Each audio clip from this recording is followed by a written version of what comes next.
I'll never forget the night Emma, my wife, dropped a bombshell that turned my entire world upside down. It had been a long, exhausting day, and all I wanted was to relax at home with her, like we used to. But instead of comfort, that night brought something else entirely. Emma seemed restless, distracted even. She kept tapping her fingers on the table and avoided looking directly at me.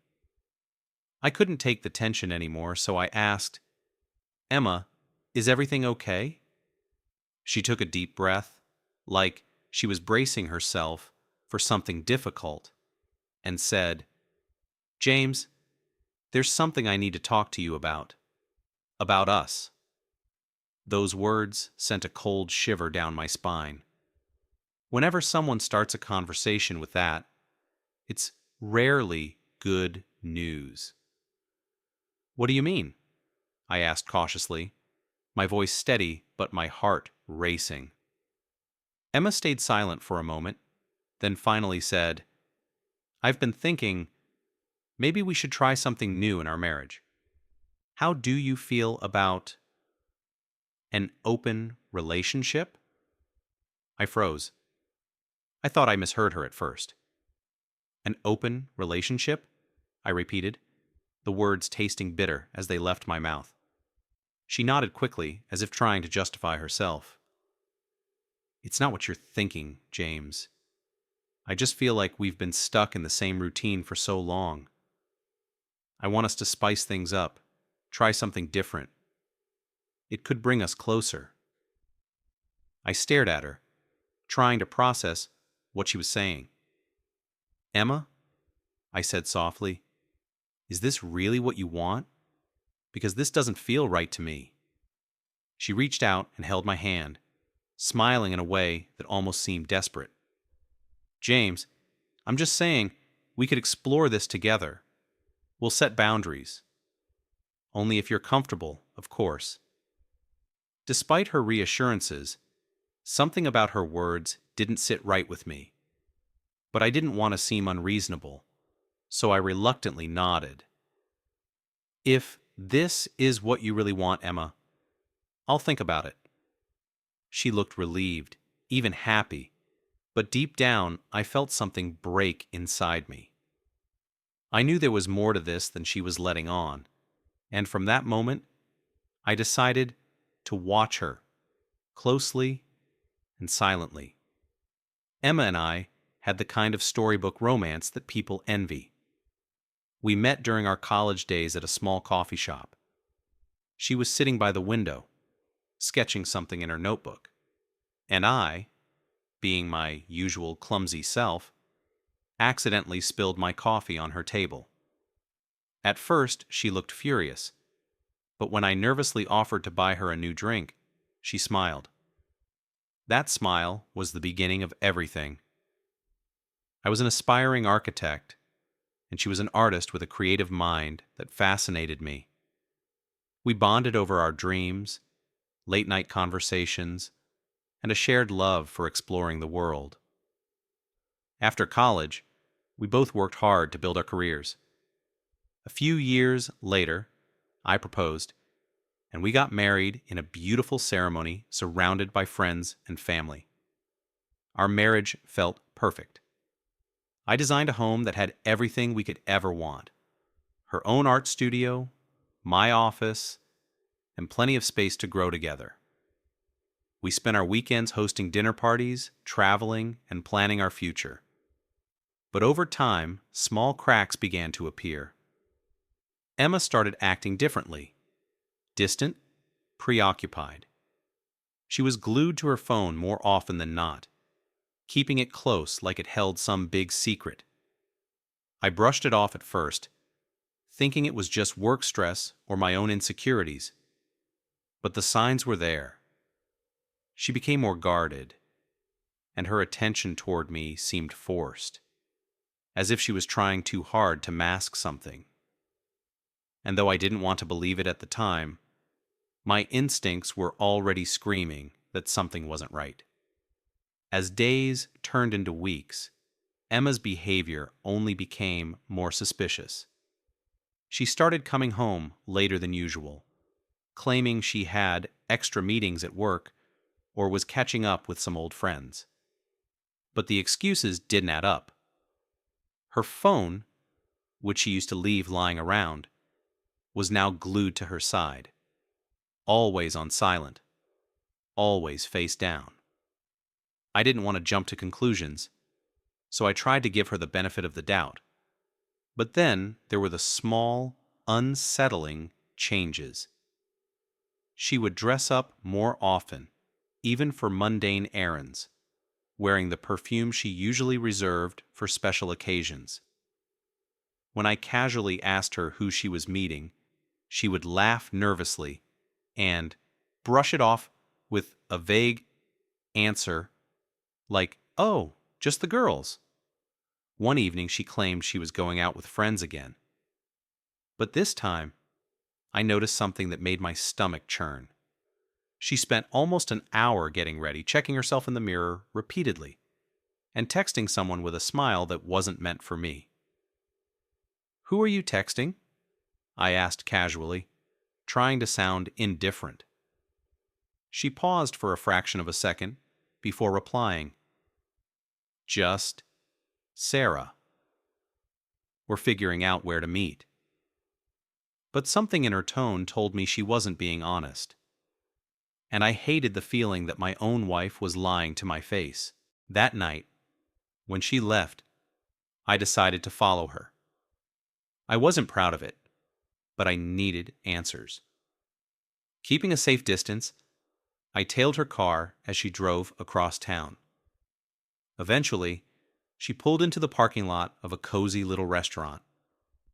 Not the kind of place you'd go for a casual girls' night out. My heart sank when I saw a man waiting for her near the entrance. He smiled and hugged her, pulling her close in a way that was far too intimate for just a friend. They walked inside hand in hand, like a couple, without a care in the world. I stayed in my car, frozen. The woman I had loved for years, the one I built my life around, was here, sharing a romantic dinner with someone else. I couldn't bring myself to confront her. Not yet. I needed to know the full extent of her betrayal before I acted. Over the next few weeks, I quietly gathered evidence. I checked our phone records, noted the times she left the house, and even managed to follow her a few more times. It became painfully clear that this wasn't a one-time fling. Emma was having a full-blown affair, sneaking around behind my back while pretending everything was fine at home. Her lover was a smooth-talking guy named Daniel, who worked in the same office as her. From what I learned, their affair had been going on for months, maybe even longer. She lied to me every step of the way, weaving an elaborate web of deceit while I was left in the dark. What hurt the most wasn't just the cheating. It was the effort she put into hiding it, the thoughtless disregard for the vows we once made. But instead of confronting her immediately, I decided to stay silent. I needed to wait for the perfect moment to make her realize the weight of her actions. And when that moment came, I promised myself it would be something she would never forget. I had every reason to be angry, every right to confront Emma about what I'd uncovered.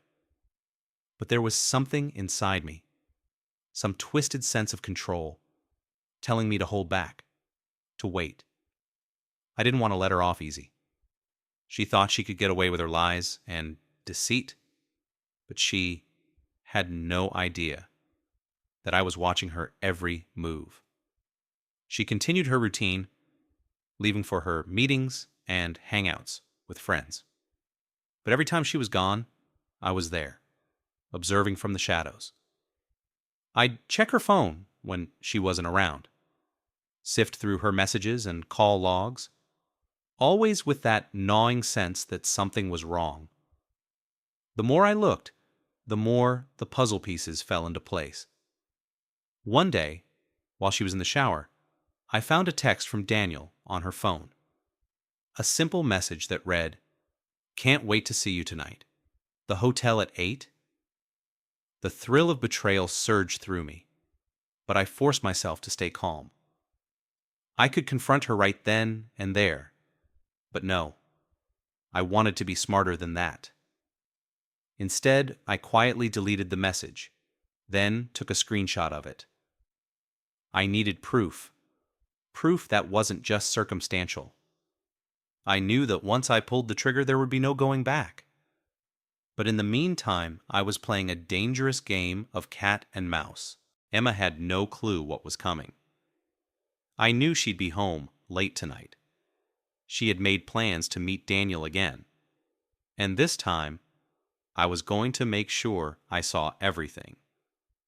I waited in the car, parked down the street from the hotel she'd mentioned in the text.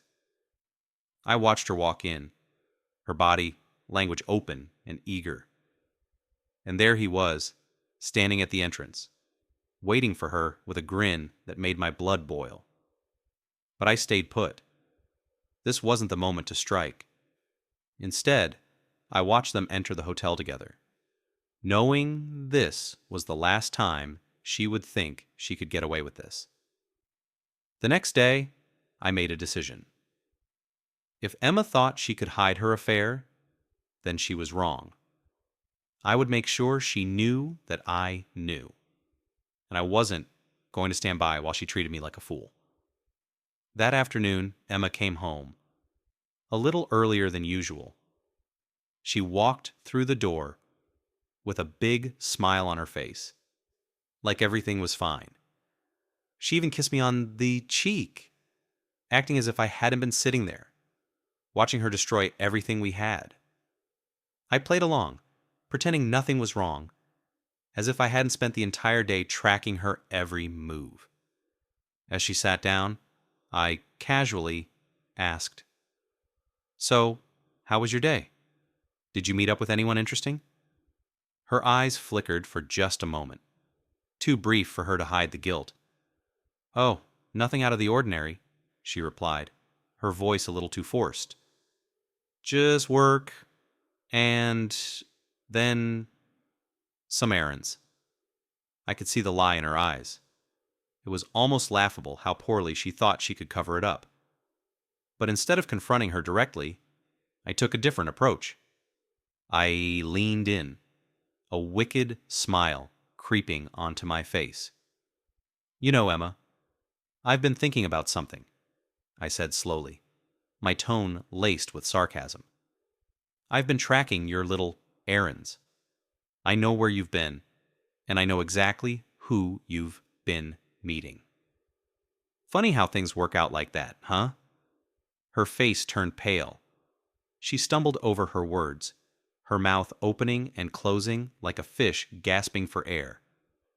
But before she could say anything, I stood up and walked into the living room, pulling out my phone. I opened the photo gallery and showed her the pictures I'd taken the previous night.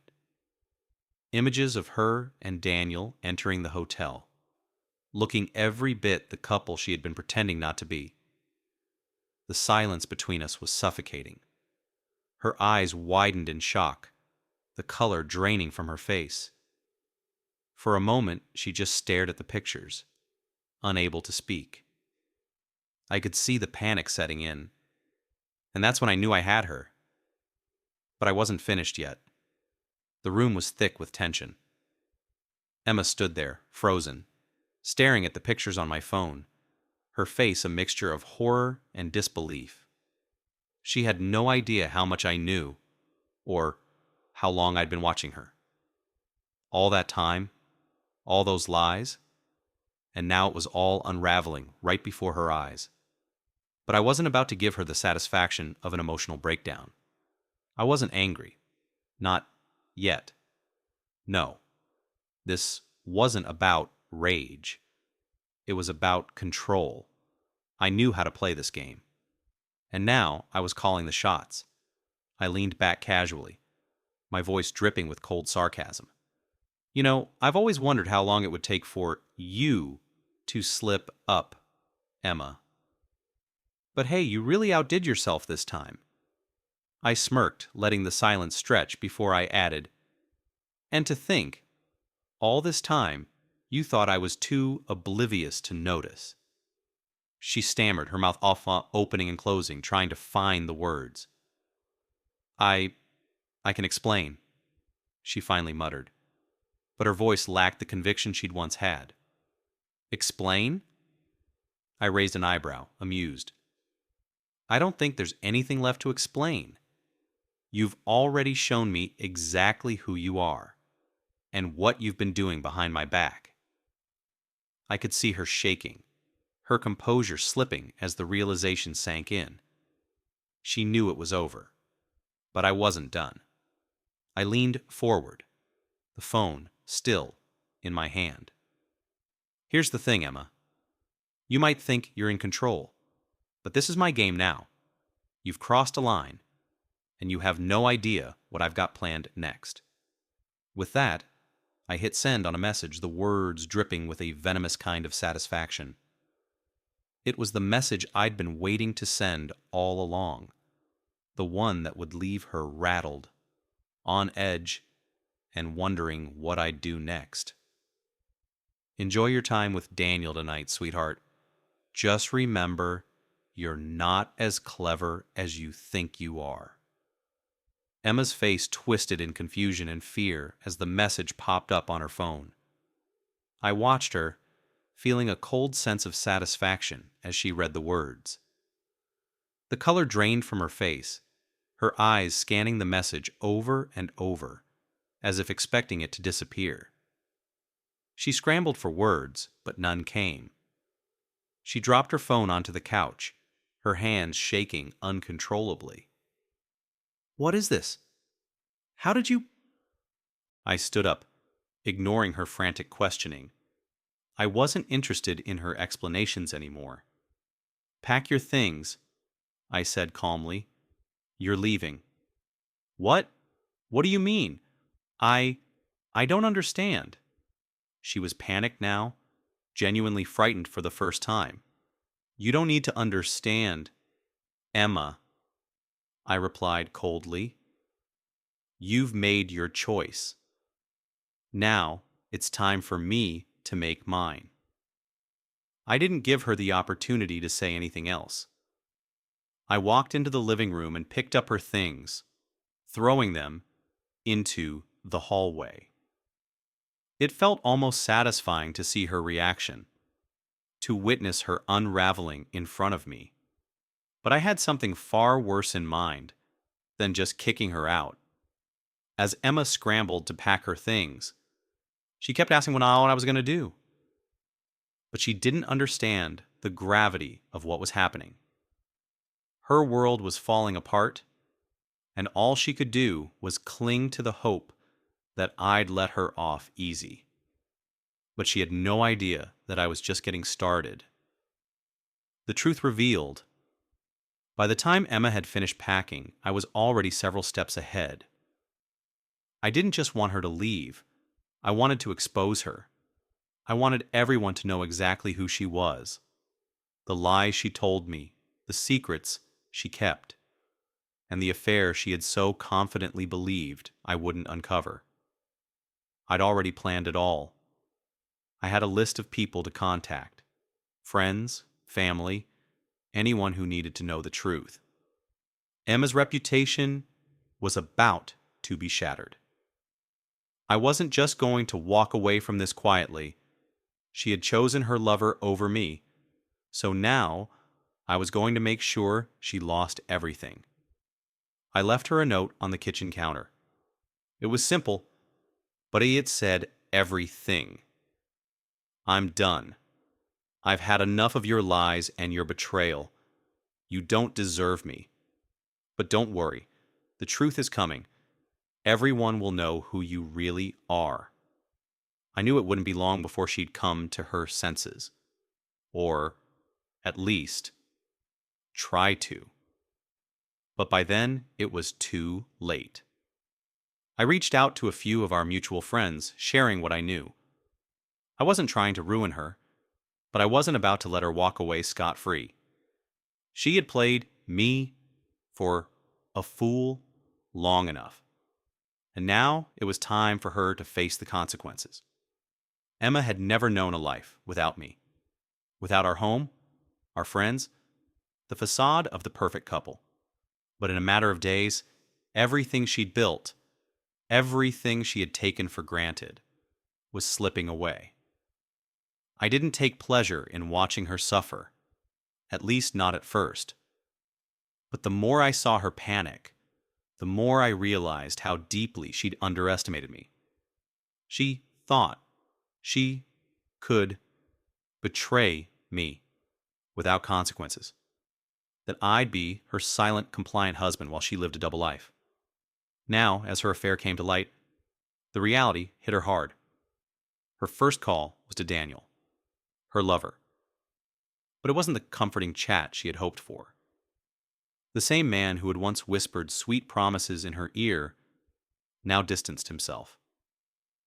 "I can't be involved in this, Emma," he told her over the phone, his voice cold and detached.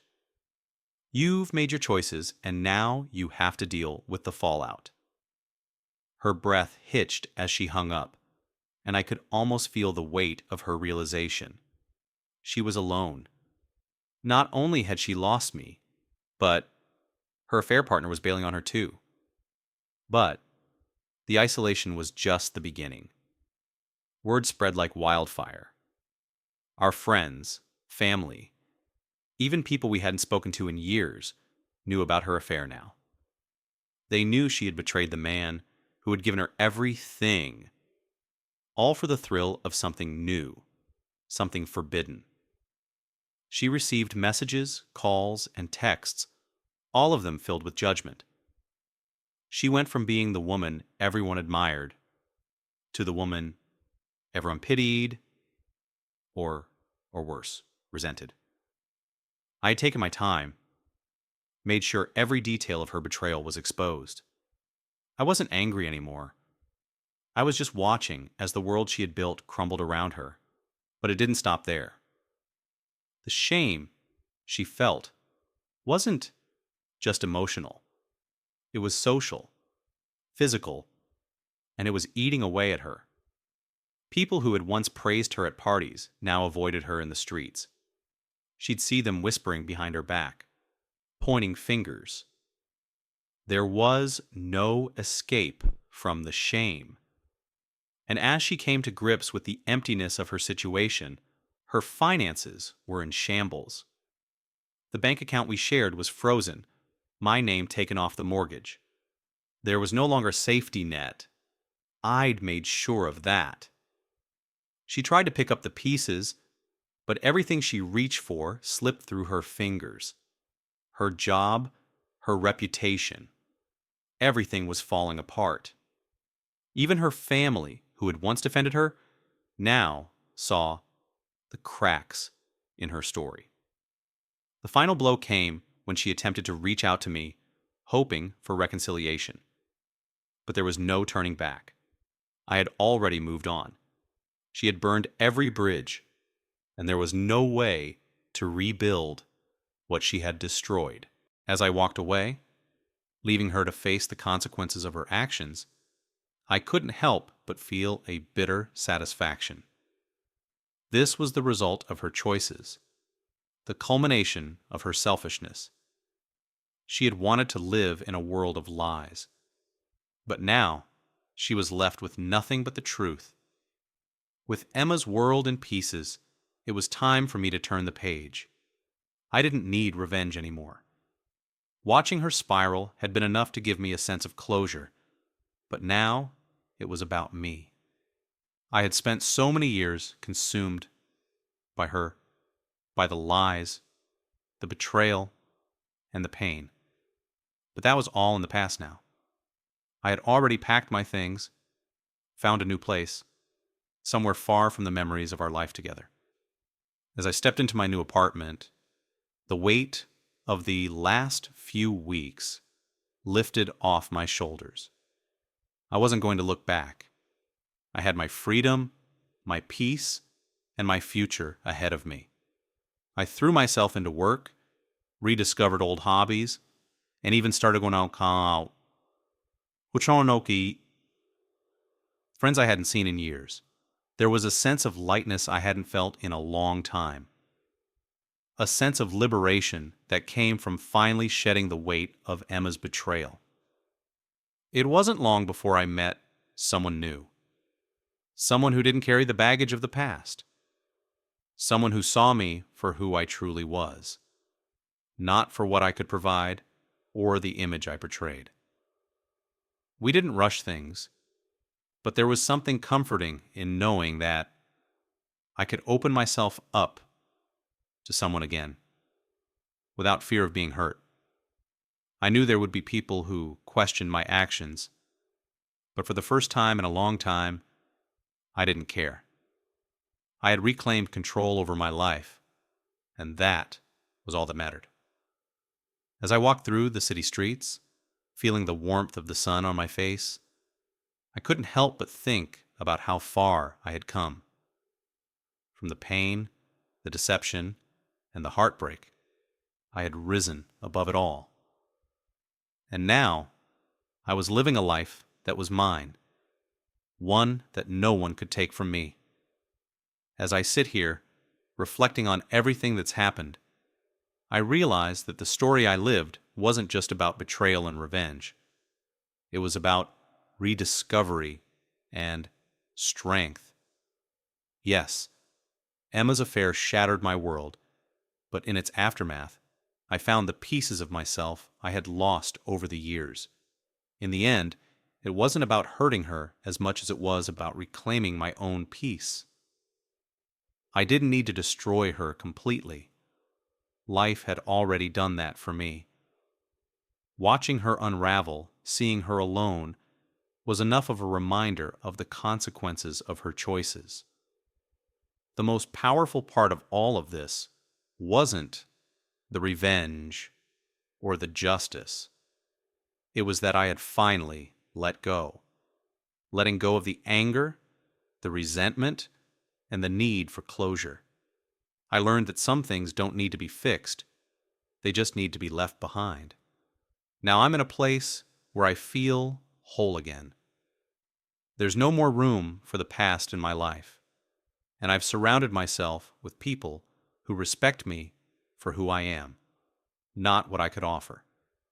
Sometimes, the hardest part is realizing that no amount of revenge can ever give you back what's been lost. But in the process of moving forward, you find new things that make you feel complete again. New friendships, new beginnings, new hope. To anyone who's been betrayed, I say this: don't let the darkness swallow you. Find the strength to rise from it. There's more to life than the pain you're feeling right now. And one day, you'll look back and realize that letting go was the best thing you could have done. So, I walk away from the wreckage, leaving it all behind. Emma is a chapter in my past. And the future? It's mine to write.